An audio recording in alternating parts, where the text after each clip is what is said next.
Hey good people, and welcome back to the channel.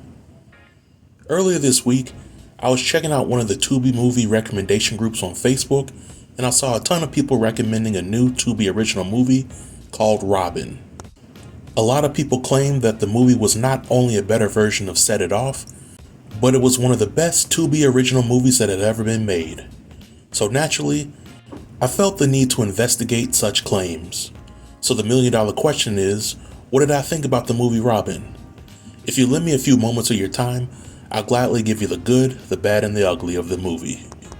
The movie Robbin came out earlier this month, and it's a Chris Stokes movie. If you're a Tubi connoisseur such as myself, then you already know that Chris Stokes has a ton of movies on Tubi. Some of these movies are pretty decent, and some not so much. But the movie Robbin follows the story of Robbin Mills.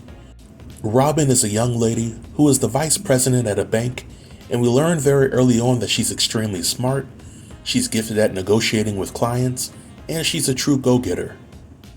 Now, I mention all these attributes because when Robbin gets confronted by her boss with false allegations that she had stolen over $2 million from the job, Robbin's best plan for fighting these accusations is to simply deny them. Forget hiring a lawyer with her high pay and salary. Forget hiring a private investigator to prove that she didn't make those transactions. Robbin simply said, "I didn't do it," and thought that would be enough to prove her innocence. Now, the next sequence of events in the movie kind of confused me, where she's told that if she pleads guilty to the false allegations, then the charges against her will be dropped. After that, Robbin lets us as a viewing audience know that she lost everything, including a large sum of money due to being locked up. At no time throughout the movie are we given any explanation as to why Robbin was in jail for 6 months. As far as we know, this was Robbin's first criminal offense, and judges typically don't outright deny bail in cases of white-collar crime like this. For example, Bernie Madoff has stolen billions of dollars from a ton of people, and he still got off on a $10 million bail.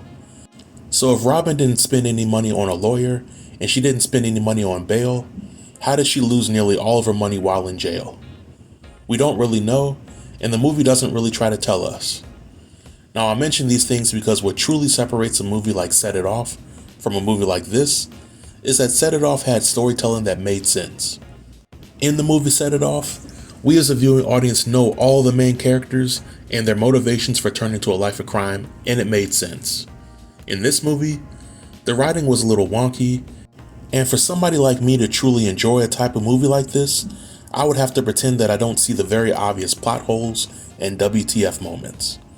But after Robbin is released from jail, she goes to her ex-fiance's house, only to learn that her ex-fiance has been giving her best friend at work that good old pickle tickle, and they haven't been separated for that long. Robbin responds to this discovery by brandishing a firearm, pistol whipping her ex, and shooting the gun inside the ex's home. Now, if this were real life, Robbin would easily be facing 10 to 20 years for a stunt like this.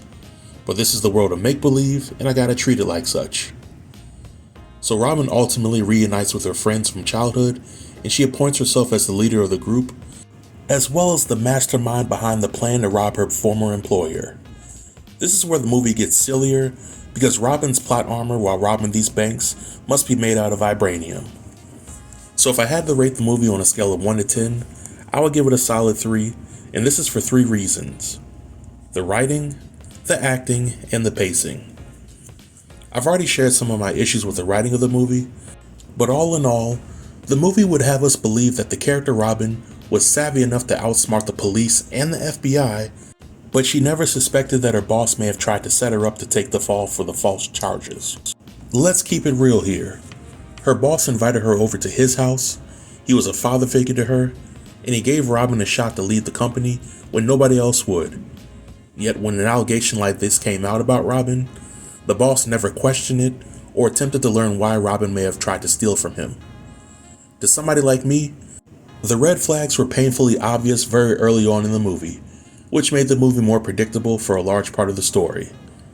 Then you have Detective Kelly, who turns a blind eye to criminal activity when it comes to Robbin and her friends.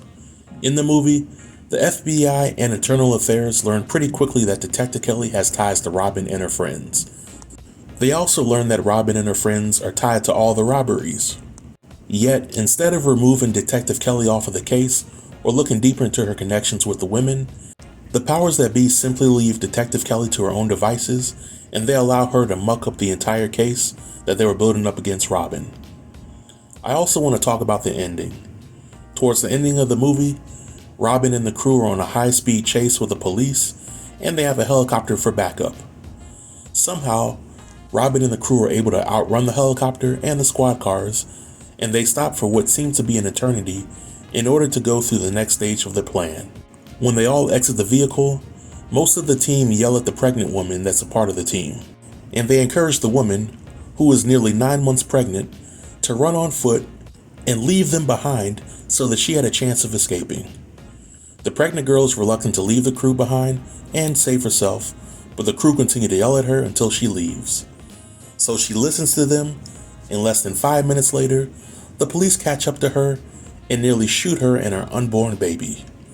The police never caught anybody else who was a part of the crew, which kind of makes this scene somewhat pointless. Once the pregnant woman is arrested, she eventually makes her escape from jail with the help of the crew, and we as the viewing audience are to believe that there are no security cameras that were able to catch this escape or the guy that helped her. Again, this might not be an issue for some folks, but to me, it was just silly. When it came to the acting performances, they were decent for the most part, until we as the viewing audience meet Shauna and the crew. Shauna and her crew initially come off as hardened criminals that wouldn't hesitate to rob a gas station for sport, but once Robbin comes into their lives, they all transform from dangerous divas to dramatic damsels, while showing Robbin how her absence from their lives has stirred up so much emotion within them. For some folks, this might not be an issue, but for me, it was hard for me to take some of the characters seriously. And lastly, I want to talk about the movie's runtime. The movie Robbin was nearly 2 hours long, but in my opinion, the same movie could have been shortened by 30 minutes and it would have had the same effect. To me, there's some scenes in the movie that drag on for longer than they should or shouldn't be in there altogether. Now I know that this review was a little harsh, but the movie essentially asked me to take it seriously from the beginning, only to change its mind towards the middle, and at the end, it became a complete joke. So if you're looking for mindless entertainment, then this movie might be for you. If you're looking for a movie that can measure up to the cult classic Set It Off, then this movie is far from it.